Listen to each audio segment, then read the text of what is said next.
retour sur ce plateau, nous sommes avec notre premier consultant, Valen Guédé, musicologue avec qui on prend plaisir à parler du thème les droits d'auteur et le piratage des œuvres de l'esprit. Alors, on vient à l'instant de dépeindre un peu tout ce qui est droit d'auteur et il est temps pour nous de parler de piraterie. Et c'est quoi la piraterie?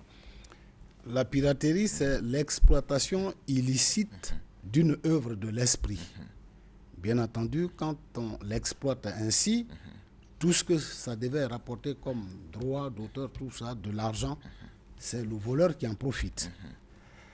Je dois dire aussi que, vous savez, le terme de la piraterie existe il y a longtemps de cela. D'abord, la piraterie, c'était sur les navires. C'était des grands criminels qui venaient prendre tout ce qu'il y avait comme de l'or, de l'argent dans la piraterie. Mais on a commencé à parler de la piraterie dans le domaine de la propriété intellectuelle en 1972. Et c'était au cours d'une rencontre internationale organisée par les agents de la police internationale. Et c'est au cours de cette discussion, pour la première fois, on a parlé de la piraterie dans le domaine des œuvres de l'esprit et particulièrement de la musique. Donc depuis 1970, cette piraterie-là existe. C'était les vinyles d'abord. Et après, il faut aussi dire que cette piraterie-là, elle se divise en plusieurs catégories. Il y a la piraterie industrielle qui se fait dans des pays asiatiques. C'est des studios bien équipés. Et quand ça sort là, avec tout ce qu'il faut, là, pour reconnaître ça, c'est très difficile. Et puis, il y a la piraterie artisanale qu'on rencontre ici et qui est devenue industrielle maintenant au niveau de l'Afrique. C'est les gars qui prenaient des magnétos, qui copiaient des cassettes ou des disques pour les vendre. C'est ce qu'on voit sur les étagères ici. Et puis, il y a ce qu'on appelle aussi le bootleg dans le domaine de la piraterie. C'est des gars qui disposent des instruments, en tout cas des équipements très très développés. Et au cours des concerts, ils peuvent prendre en direct des sons qu'ils vont dupliquer en milliers d'exemplaires et les vendre.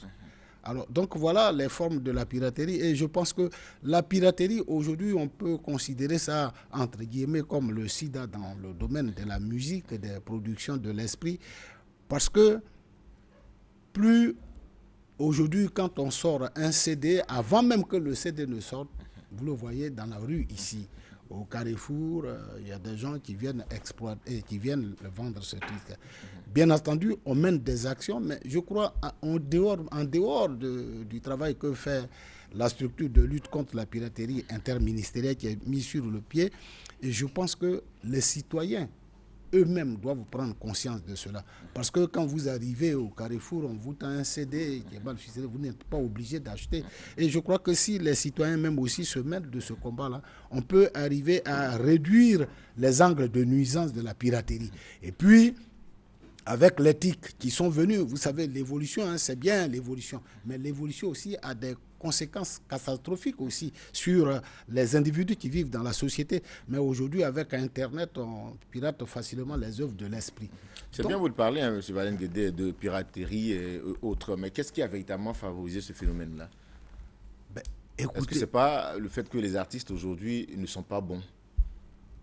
Non, je ne pense pas. Je pense que l'origine de la piraterie, ce n'est pas parce qu'ils ne sont pas bons. Les artistes sont bons parce qu'il y a des profiteurs qui veulent profiter sans payer des impôts à l'État. Vous savez que les fraudeurs, quand ils font des duplications illicites, ils passent à travers les mailles des impôts, etc. C'est des fraudeurs, c'est la grande pègre qui ne veut pas payer les droits. Donc, ce n'est pas le fait qu'un artiste sache bien chanter ou pas. Mais je pense que c'est des voleurs, il faut les considérer ainsi. C'est des voleurs qui viennent, des brigands qui viennent prendre de l'argent dans les assiettes sur les droits des auteurs. Est-ce qu'il y a moyen de lutter contre cette piraterie-là? Mais je dis qu'il y a une brigade interministérielle qui existe, qui fait son travail, mais aujourd'hui aussi, cette brigade-là rencontre aussi des difficultés. Aujourd'hui, dans le quartier, récemment, il y a des membres de la brigade qui ont été bastonnés. Et je crois qu'il faut, au niveau même de la police, il faut leur donner beaucoup plus d'éléments aussi. Il faut leur donner aussi du matériel aussi, de défense aussi. Et il y a ça aussi. Je dis encore, au niveau de la sensibilisation, il y a longtemps qu'on fait de la sensibilisation en matière de la piraterie. Il faudrait que le citoyen lui-même refuse d'acheter les produits pirates. Il y a surtout ça aussi. Est-ce qu'il y a, que dit la loi vis-à-vis de ces personnes qui procèdent ainsi? Est-ce qu'il y a une loi qui existe? Écoutez, la loi, c'est la loi qui existe, c'est la loi 96-565 de 25 juillet 1996 portant protection des œuvres de l'esprit en Côte d'Ivoire ici. Et cette loi-là, de son article 101 jusqu'à 110, on parle de la piraterie. Lorsque on prend un pirate, on le condamne soit à 2 ans d'emprisonnement ferme ou il paye des amendes. Je crois au niveau de cette loi, de cet article-là, il faut apporter des modifications pour que le juge soit situé une fois pour toutes. C'est-à-dire quand on t'attrape, tu es en train d'exploiter des œuvres de manière illicite, on te condamne à 2 mois d'emprisonnement ferme. Si c'est clair comme ça, il n'y a pas... Parce que quand on dit on te condamne soit à 2 ans d'emprisonnement ferme ou avec des amendes, le juge, il a le choix à faire. Il peut dire, bon, ben, vous payez les amendes. Je crois qu'il faut être strict dessus. Et il faut aussi augmenter les années de peine aussi. Si quelqu'un, par exemple, pour la drogue, ici en Côte d'Ivoire, on dit 20 ans d'emprisonnement, si on commence à mettre en prison fermement les pirates à partir de 10 ans, je crois qu'ils vont se rétracter. Et c'est ce qu'il faut faire. Il faut cette répression législative. Et deuxièmement, il y a quelque chose qu'il ne faut pas oublier aussi. Il ne suffit pas de balayer devant sa propre maison pour dire que ben, je suis heureux. Mais je crois en Afrique ici, il y a des parlements africains qui existent. Au niveau des parlements africains, ils doivent prendre une législation commune en matière de lutte contre la piraterie. Parce que si la Côte d'Ivoire a par exemple une loi qui est forte, qui combat la piraterie, et qu'à côté, dans les pays voisins, rien n'est fait, la piraterie viendra toujours sur le territoire. Ça c'est clair. Voilà. En tout cas, merci beaucoup Valen Guédé d'être passé sur notre plateau pour éclairer nos lanternes sur ce thème, les droits d'auteur et le piratage de l'œuvre de l'esprit. Et puis bon, on pourra retenir de votre passage sur notre plateau.